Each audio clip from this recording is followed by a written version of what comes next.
கண்டு உயிர் தேடுங்க வருத்தப்பட்டு பாரோ சுமப்பவரே வருவீரே சுபத்தை இளைப்பார வருத்தப்பட்டு பாரோ சுமப்பவரே வருவீரே சுபத்தை இளைப்பார நாலு நாளாயிற்று நாரும் என்றார் நம்பிக்கை விடாதே அவன் இளைப்பான் என்றார்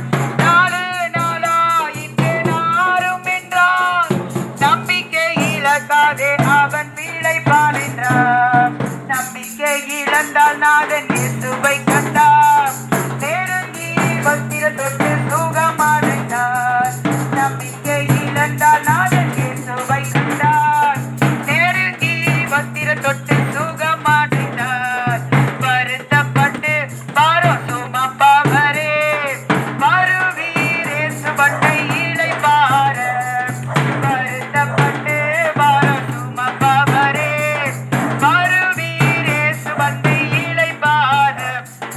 மனிதனின் அன்பு அது மாறுவது இயேசுவின் அன்பு அது மாறாதது மனிதனின் அன்பு அது மாறுவது இயேசுவின் அன்பு அது மாறாதது தகப்பனின் அன்பு நகர்ந்து போய்விடும் இயேசுவின் அன்பு தனியாதது தகப்பனின் அன்பு நகர்ந்து போய்விடும் இயேசுவின் அன்பு தனியாதது மனிதனின் அன்பு அது மாறுவது இயேசுவின் அன்பு அது மாறாதது மனிதனின் அன்பு அது மாறுவது இயேசுவின் அன்பு அது மாறாதது தாயின் அன்பு தனிந்து போய்விடும் இயேசுவின் அன்பு தனியாதது தனிந்து போய்விடும் இயேசுவின் அன்பு தனியாதது மனிதனின் அன்பு அது மாறுவது இயேசுவின் அன்பு அது மாறாதது மனிதனின் அன்பு அது மாறுவது இயேசுவின் அன்பு அது மாறாதது பிள்ளையின் அன்பு பிரிந்து போய்விடும் இயேசுவின் அன்பு பிரியாதது பிள்ளையின் அன்பு பிரிந்து போய்விடும் இயேசுவின் அன்பு பிரியாதது மனிதனின் அன்பு அது மாறுவது இயேசுவின் அன்பு அது மாறாதது மனிதனின் அன்பு அது மாறுவது இயேசுவின் அன்பு அது மாறாதது நண்பனின் அன்பு நகர்ந்து போய்விடும் இயேசுவின் அன்பு நகராதது நண்பனின் அன்பு நகர்ந்து போய்விடும் இயேசுவின் அன்பு நகராதது மனிதனின் அன்பு அது மாறுவது இயேசுவின் அன்பு அது மாறாதது மனிதனின் அன்பு அது மாறுவது இயேசுவின் அன்பு அது மாறாதது அன்பான தேவ ஜனங்களே மனிதனுடைய அன்பு ஒரு நாள் மறைந்து போகும் ஆனால் இயேசுவின் அன்பு ஒரு நாளும் மாறாதது வயதான தாய் தகப்பன்மாரே உன் பிள்ளையை நீ பெற்றெடுத்து வளர்த்து ஆளாக்கி எவ்வளவோ கஷ்டப்பட்டு படிக்க வைத்திருப்ப எவ்வளவோ கஷ்டப்பட்டு எல்லாத்தையும் அடகு வைத்து வீட்டை அடகு வைத்து நகை அடமான வைத்து உன் பிள்ளை நல்லா இருக்கணும்னு நினைச்சிருப்ப ஆனா உன் பிள்ளை நல்லா எதிர்காலத்துல வந்த உடனே ஒரு நல்ல வேலைக்கு போன உடனே எனக்கு நீங்க முக்கியம் கிடையாது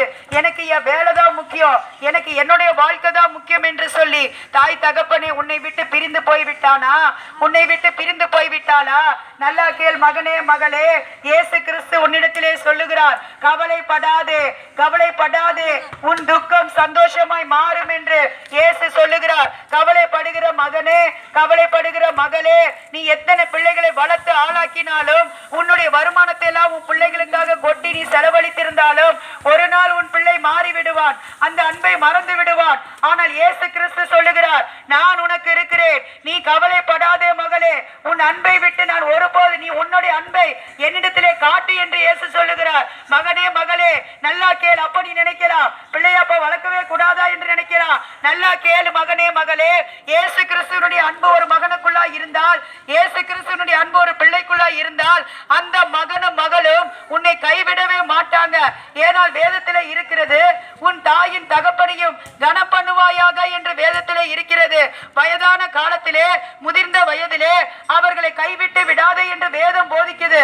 அப்படிப்பட்ட வார்த்தையை உன்னுடைய பிள்ளைகள் வாசித்திருந்தால் நிச்சயமாக உன்னுடைய பிள்ளைகள் உன்னை கைவிட்டு விட மாட்டார்கள்.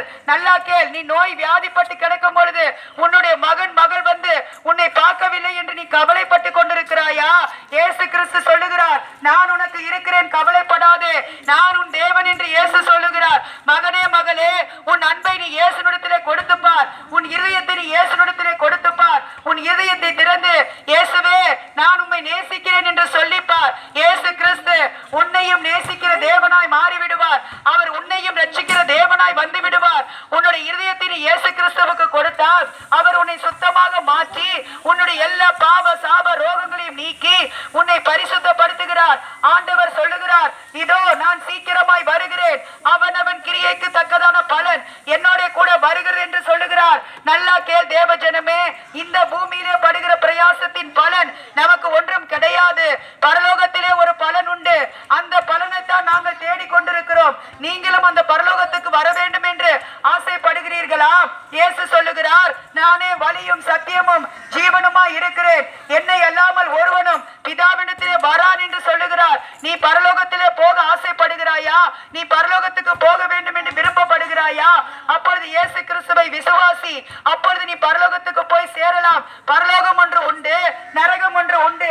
எந்த ஆத்துமா பரலோகத்துக்கு போகும், யார் பரலோகத்துக்கு போவார், யார் நரகத்துக்கு போவார் என்ற கேள்வி உனக்குள்ளா இருக்கிறாயா? நல்லா கேள் தேவ ஜனமே, நல்லா கேள் மகனே மகனே, ஒரு மனுஷன் பாவத்தோட மரித்தால் அவன் பரலோகத்துக்குள்ளாய் போக முடியாது. அப்படி என்றால் பாவம் எப்படி கழுவப்படும் என்று கேள்வி கேட்கிறாயா? நல்லா கேள் மகனே மகளே, பாவத்தை கழுகிற தெய்வம் தான் இயேசு கிறிஸ்து. நீ அவரிடத்திலே வந்தால் உன் பாவத்தை கழுவி உன்னை பரிசுத்தப்படுத்தி உன்னை பரலோகத்திலே கொண்டு போய் சேர்த்து விடுவார். நீயும் பரலோகத்துக்குள்ளா எங்களோட கூட வரலாம். நாம் இருக்கும் பொழுது, நம்ம ஒரு உத்தியோகத்தோட நம்ம இருக்கும் பொழுது, நமக்கு அது முக்கியமில்லை என்று நினைக்கும் பொழுது, எந்த ஒரு காரியத்திலையும் இயேசு கிறிஸ்துவை நீ முன்வைத்து சென்றால் அது உனக்கு வெற்றியாக இருக்கும். நீ எந்த காரியத்திலையும் இயேசு கிறிஸ்துவை விசுவாசித்து செய்தால் அது உனக்கு வெற்றியாய் முடியும். எல்லாம் தோல்வியாய் முடிகிறது. என் வாழ்க்கையிலே நான் எல்லாவற்றையும் இழந்து விட்டேன் என்று நீ கவலைப்பட்டு கொண்டிருக்கிறாயா? கவலைப்படாதே மகனே, ஆண்டவர் சொல்லுகிறார், கவலைப்படாதே மகனே, கவலைப்படாதே மகளே, நான் உனக்கு இருக்கிறேன் என்று ஆண்டவர் சொல்லுகிறார். நான் எவ்வளவு உழைத்தாலும் என் வருமானம் எல்லாம் வட்டிக்கு கொடுத்து கொண்டிருக்கிறேன் என்று நீ வேதனைப்பட்டு கொண்டிருக்கிறாயா? உன் வருமானத்தை இரட்டத்தரையாய் ஆக்க எங்கள் தேவன் வல்லவராய் இருக்கிறார். நமக்கு புத்தியை தந்து, நமக்கு ஞானத்தை தந்து, நம்ம வருமானத்தை எப்படி செலவழிக்க வேண்டும் என்ற புத்தியை கொடுக்கிற தெய்வம் தான் இயேசு. வேதத்தை படித்து பாருங்கள். இயேசு கிறிஸ்துவே மெய்யான தேவன், அவர் அல்லாத இரட்சகர் கிடையாது. நம்மளுடைய பாவங்களை கழுவுகிற தெய்வம் தான் இயேசு. ஒரு மனுஷனுடைய இருதயத்திலிருந்து பொல்லாத சிந்தனைகள், இச்சைகள், பாவங்கள், நாச மோசங்கள் எல்லாம் வெளியே புறப்பட்டு வரும். அந்த இருதயத்தை பார்க்கிற தெய்வம் தான் இயேசு. மனுஷனோ முகத்தை பார்க்கிறார், ஆனால் தெய்வமோ உள்ளான இருதயத்தை பார்க்கிறார். அந்த உள்ளான இருதயத்தை பார்க்கிற தேவனிடத்திலே உன் இருதயத்தை நீ கொடுத்தால் உன்னை பரிசுத்தப்படுத்தி விடுவார், உன்னை தூய்மைப்படுத்தி விடுவார், உன்னை ரட்சிப்பார், உன் பாவங்களை கழுவுவார். உன் பாவத்தை விட்டு நீ மனம் திரும்பி வாழ்ந்து கொண்டிருக்கலாம். உன் பிள்ளை நெடு நாட்களாய் உன் குடும்பத்திலே யாராவது குடியிலே அடிமையா கிடக்கிறார்களா? குடி வெறியினாலே அடிமையாய் கிடக்கிறார்களா? குடியிலே வெறித்தோடி கிடக்கிறார்களா? அவர்களை விடுதலையாக்க வேண்டும் என்று நீ அழுது புலம்பி என்ன பிரயோஜனம்? ஒன்றுமே நடக்காது. அவர்களுடைய குடியை விட்டு அவர்கள் விடுதலையாக வேண்டும் என்றால், அவர்களுடைய பாவ பழக்க வழக்கத்தை விட்டு அவர்கள் விடுதலையாக வேண்டும் என்றால், இயேசு கிறிஸ்துவை விசுவாசித்தால், இயேசு கிறிஸ்துவை நேசித்தால், அந்த பாவத்திலிருந்து விடுதலை தர இயேசு கிறிஸ்து வல்லவராயிருக்கிறார். அவர் ஒருவரே மெய்யான தேவன். பாவங்களிலிருந்து நம்மை ரட்சிக்கிற தெய்வம் தான் இயேசு. பாவத்திலிருந்து நம்மை பரிசுத்தப்படுத்துகிற தெய்வம் தான் இயேசு. நெடுநாட்களாய் குடிப்பழக்கத்தில் இருந்தவர்கள் எத்தனை பேர் தேவனை விசுவாசித்து பாவத்தை விட்டு விடுதலையாய் இருக்கிறார்கள் தெரியுமா? எத்தனை சாட்சிகள், திரளான சாட்சிகள் உண்டு. நாங்களும் ஒரு சாட்சியாய் இருக்கிறோம். எங்களுடைய பாவ பழக்க வழக்கத்தில் இருந்து எங்களை விடுதலை பண்ணின தேவன் தான் இயேசு. நாங்கள் ஒரு காலத்தில் வாழ்க்கையில எப்படியெல்லாம் வாழ்ந்தோம் என்று எங்கள் தேவனுக்கு தெரியும். ஆனால் இப்பொழுது பரிசுத்தமாய் வாழ்ந்து உங்களையும் இயேசுவுக்கு நீங்களும் இயேசுவிடத்தில் வர வேண்டும் என்று வாஞ்சையாய் கேட்டுக்கொண்டிருக்கிறோம். இயேசுவை நேசியுங்கள், இயேசுவை விசுவாசியுங்கள்.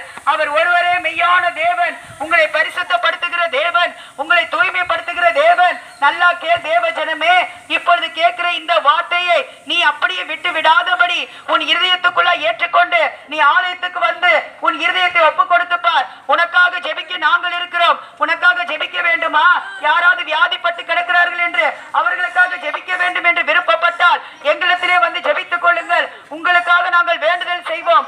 அப்பொழுது இயேசு கிறிஸ்து உங்களுக்கு விடுதலை கொடுப்பார். நிச்சயமாய் உங்களுக்காக தான் எங்களை அனுப்பி வைத்திருக்கிறார். உங்களுக்காக தான் தேவன் வார்த்தையை கொடுத்து கொண்டிருக்கிறார். நல்லா கேளுங்கள் தேவ ஜனமே, உன் செவிகளிலே எப்படிப்பட்ட வார்த்தைகளை நீ அனுதினம் கேட்டுக் கொண்டிருக்கிறாய். வேத வசனத்தை நீ கேட்டால் அது உன்னை பரிசுத்தப்படுத்திவிடும். வேத வசனத்தை நீ நேசித்தால் அது உன்னை சுத்தமாக்கிவிடும். வேதம் பரிசுத்தமானது. வேதத்தை எடுத்து படித்துப்பார், பரிசுத்த வேதாகமத்தை எடுத்து பதித்துப்பார், அது உன் வாழ்க்கையை பரிசுத்தமாக்கிவிடும். நீ எப்படி வாழ வேண்டும் என்று உனக்கு கற்றுக் கொடுக்கும். உன் குடும்பத்தை சீர்படுத்த அது உனக்கு வழி வாய்க்கும். இயேசு கிறிஸ்துவே மெய்யான தேவன் என்பதை நீ உணர்ந்து கொள்வாய். இருளே இருக்கிற உன்னுடைய கண் வெளிச்சத்துக்குள்ளாய் வரும். இருளே இருக்கிற உன்னுடைய வாழ்க்கை வெளிச்சத்துக்குள்ளாய் வரும்.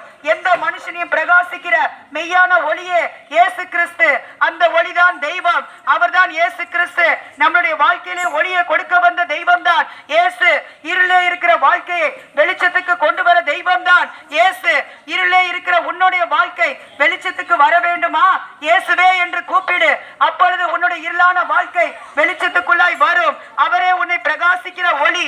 அவர் உன்னிடத்திலே வந்தால் இருளே இருக்கிற உன்னுடைய வீடு, இருளே இருக்கிற உன்னுடைய இருதயம் வெளிச்சத்துக்குள்ளாக வந்துவிடும். நல்லா கேள் தேவ ஜனமே, இந்த வார்த்தையை நீ அப்படியே விட்டு விடாதபடி நீ விசுவாசித்தால், நீ இயேசு கிறிஸ்துவை நேசித்தால் அவர் உன்னை மாற்றி விடுவார். அவர் உன்னை எல்லா பாவங்களிலிருந்து, எல்லா சாபங்களிலிருந்து, எல்லா ரோகங்களிலிருந்து உன்னை காப்பாற்றி ரட்சிப்பார். அவர் ஒருவரே மெய்யான தேவன். இயேசு கிறிஸ்துவை விசுவாசியுங்கள். அப்பொழுது நீங்களும் உங்கள் வீட்டாரும் ரட்சிக்கப்படுவீர்கள். ஆமென். அல்லேலூயா.